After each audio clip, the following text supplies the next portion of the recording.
नमस्कार. मी Dhotre SV, शिल्पनिदेशक Katari, ITI Pimpri Chinchwad.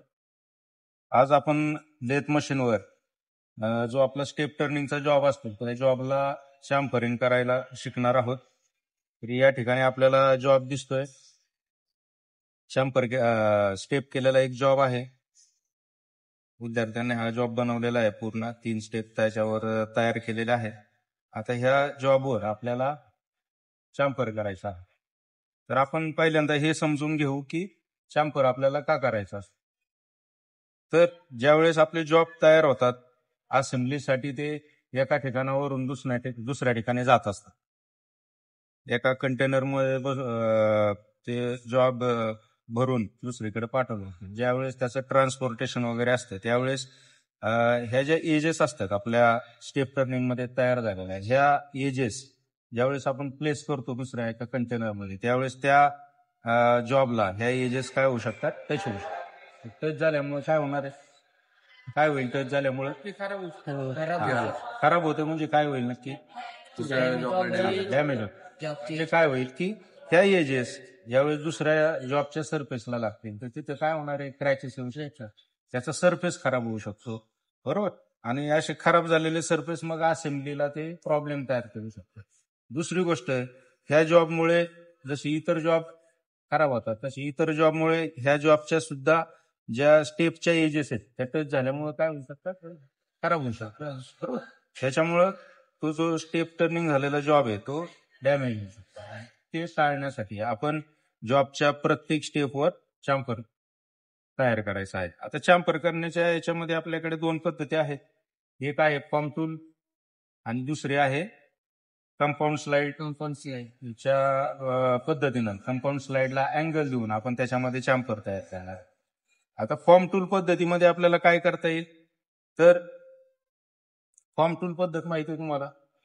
तर आपल्याला फॉर्म टूल पद्धतीनं चांपर करायचं आहे. तर त्या फॉर्म टूल पद्धतीनं, आता फॉर्म टूल पद्धत माहिती आहे तुम्हाला की टूलचा जो शेप आहे तो शेप आपण जॉबवर उमटवतो, एक प्रकारची कॉपी करतो आपण त्या शेपची, त्याला आपण फॉर्म टूल पद्धत म्हणतो. फॉर्म टूल पद्धतीनं आपल्याला चांपर करण्यासाठी सुरुवातीला आपल्याला काय करावं लागेल, तर आपण टूल पोस्ट लूज करून घेऊया आणि कॅरेज आपल्याला पुढे घ्यायचंय.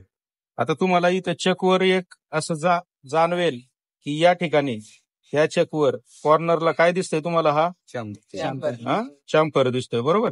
तर साधारण चांपरचं स्टँडर्ड डायमेन्शन किती ठेवतोय आपण इतर वेळी प्रोडक्शन करताना किंवा जॉबवर, 2x45 अंश, म्हणजे 2 mm ही त्या चांपरची लांबी आहे आणि 45 अंश हा चांपरचा काय आहे, त्या अँगल आहे, कोन आहे. तर त्या पद्धतीने आपल्याला तिथं चांपर करायचं. जॉबच्या डायमेन्शन नुसार किंवा रिक्वायरमेंट नुसार चांपरचं जे डायमेन्शन आहे तर ते चेंज होऊ शकतं. नेहमी 2x45 अंश असेलच असं काही नाहीये. साधारण आपण त्या डायमेन्शननं चांपर तयार करत असतो. मग त्यासाठी आपल्याला कॅरेज पुढे घ्यावं लागेल.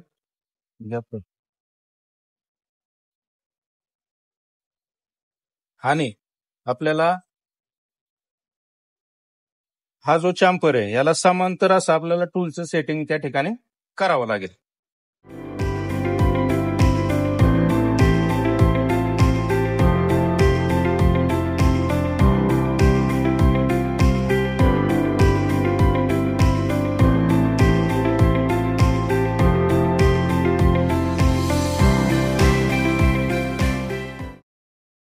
तर इथं तुम्ही पाहू शकता की ह्या चांपरला समांतर असं आपलं टूल इथं सेट केलेलं आहे आपण आहे. ह्या पोझिशनला परत एकदा टूल पोस्ट आपला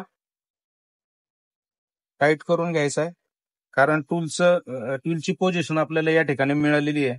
सेम पोझिशन आपल्याला काय करायची, या ठिकाणी चांपरच्या साह्याने मिळवायची. त्यासाठी आपण पुन्हा कॅरेज मागं घेऊया.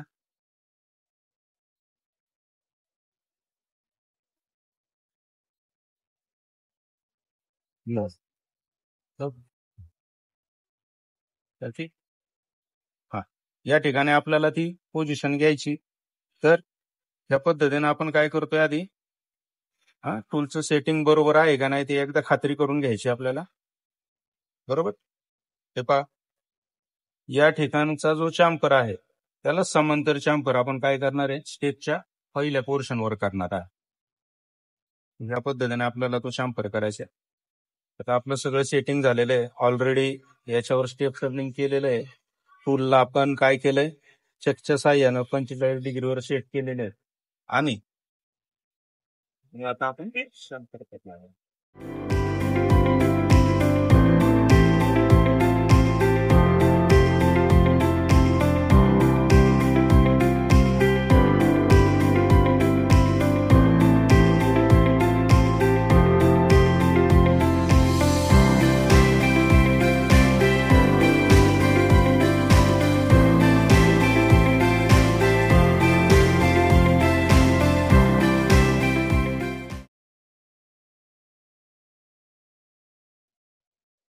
अशा पद्धतीने आपला हा शांपर या ठिकाणी तयार झालेला आहे.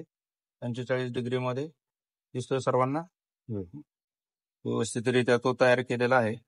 आता ह्या चांपरचा उपयोग असा होणार आहे, ज्यावेळेस पण हा जॉब ट्रेमध्ये कंटेनरमध्ये ठेवला जाईल त्यावेळेस याच्या अगोदर जी काटकोनामध्ये एज होती ती पूर्णपणे निघून गेल्यामुळं हा जरी जॉब आता दुसऱ्या ठिकाणी टच झाला तरी त्याच्या सरफेसलाही काही डॅमेज होणार नाही किंवा ह्याची पण एज खराब होणार नाही. तर हा आपण चांपर तयार केलेला आहे. कुठल्या पद्धतीने तयार केला आपण चांपर हा? कुठली? फॉर्म टूल पद्धत. बरोबर. त्यासाठी परत एकदा सांगतो की आपण काय केलं होतं की टूल पोस्ट लूज करून कॅरेज आपण पुढे घेतलं होतं आणि चेकवर असणारा हा जो चांपर आहे याला समांतर असं टूल आपण काय केलं होतं त्या ठिकाणी सेट केलं होतं. सेट केल्यानंतर परत टूल पोस्ट टाईट करून ज्या ठिकाणी आपल्याला चांपर करायचा त्या ठिकाणी कॅरेज आणि क्रॉस लाईटच्या मदतीने ते टूल घेतलं, त्या ठिकाणी टच केलं, मशीन चालू केली आणि हा चांपर आपण त्या ठिकाणी तयार केलेला. अशा पद्धतीने हा चांपर आपण तयार केला फॉर्म टूल मेथड.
तर पहिल्या पद्धतीने आपण चांपर तयार केलेला आहे तो म्हणजे फॉर्म टूल पद्धत.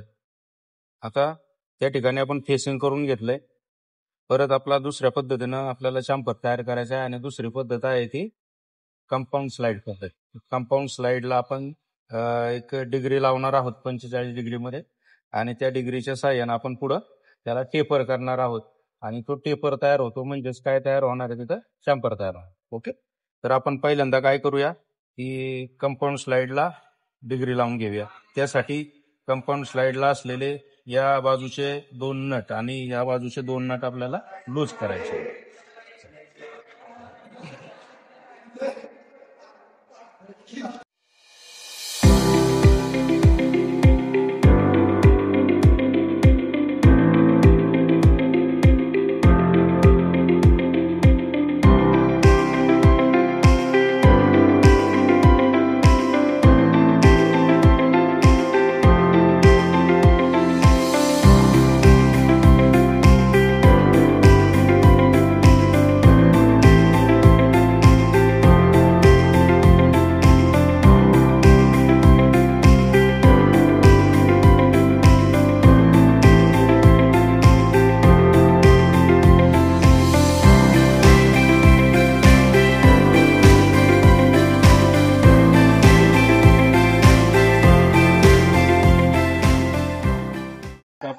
कंपाऊंड स्लाइडचे काय लूज केलेले आहेत आणि आता आपण काय करणार आहे, त्याला डिग्री लावायची आणि ह्या पद्धतीने फिरवायचं आहे. ते किती डिग्री घेणार आहोत आपण? 45. ओके,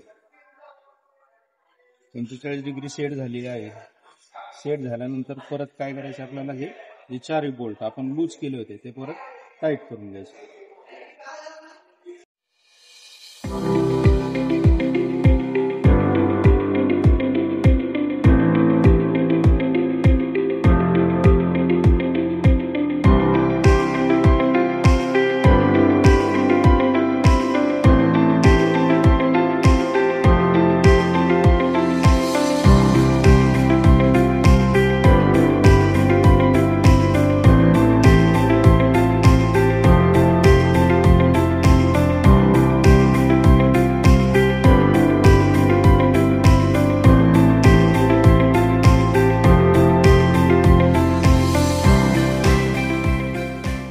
तर आपण या ठिकाणी आता 45 डिग्रीचं सेटिंग लावून घेतलेलं आहे. त्या पद्धतीने आपल्याला आता टेपर टर्निंग करायचं आहे. म्हणजे त्या टेपर टर्निंगच्या सहाय्याने आपल्याला चांपर मिळणार आहे. तर आपण जे अगोदर 2 mm वर मार्किंग केलं होतं, त्या मार्किंगवर आपण एक स्लाइटली कट घेऊन त्या ठिकाणी आपल्याला त्या 2 mm चं मार्किंग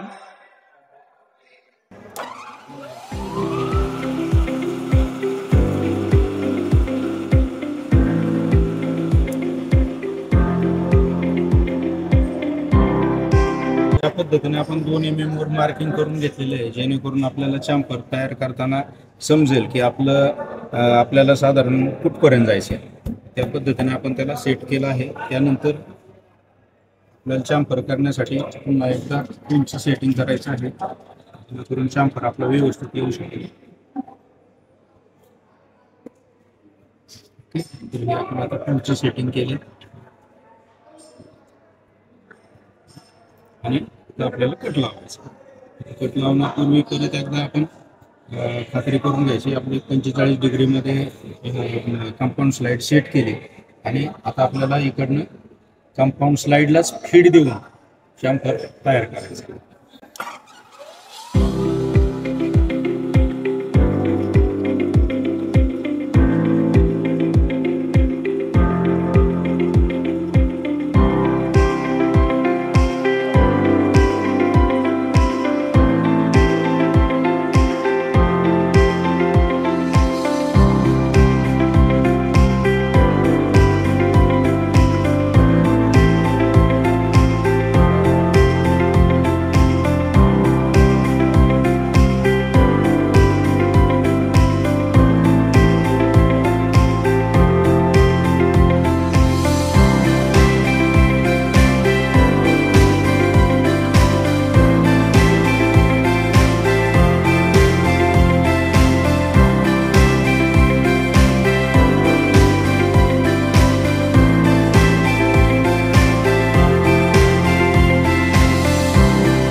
आपला 2x45 अंश 2 mm लांबी आणि 45 डिग्री या डायमेन्शन मध्ये आपला हा चांपर या ठिकाणी तयार झाला आहे. ही आपली दुसरी पद्धत होती. कंपाऊंड स्लाइडच्या पद्धतीने मेथडनं आपल्याला चांपर तयार करायचा. तर या पद्धतीने इथे चांपर तयार झालेला आहे.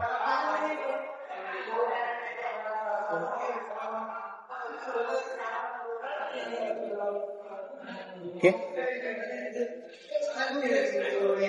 थँक्यू.